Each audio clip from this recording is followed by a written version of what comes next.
Tā,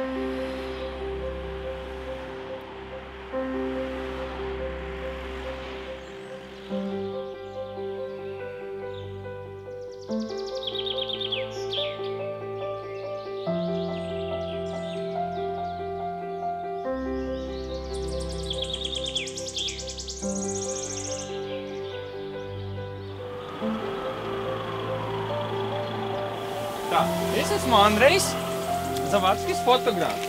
Un šodien es jums mācīšu, ko nozīmē fotografēt. Un mēs darīsim ļoti interesantu lietu. Tā angliski saucas double exposure, vai arī latviski, es viņu tā pārtulkoju, dubultā ekspozīcija. Fotografija. Nu, manuprāt, fotografija tā kā ar fotoaparātu nofotografēt objekts, kurš ir tā kā apstrādāts ar gaismēnām, piemēram.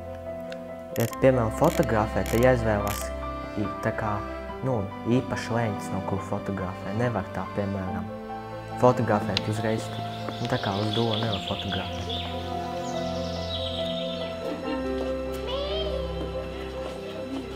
Man patīk fotografēt kokus, skaistus kokus, dabu un cilvēkus.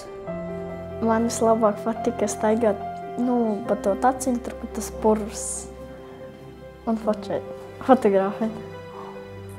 Un pārsteidz to, kad bija iznākuši baigi labās bildes. Es fotografēju tāpēc, ka man patika fotografēt, un es gribēju, lai būtu skaistas bildes. Manās bildēs būs redzams daba, cilvēki un pilsēta.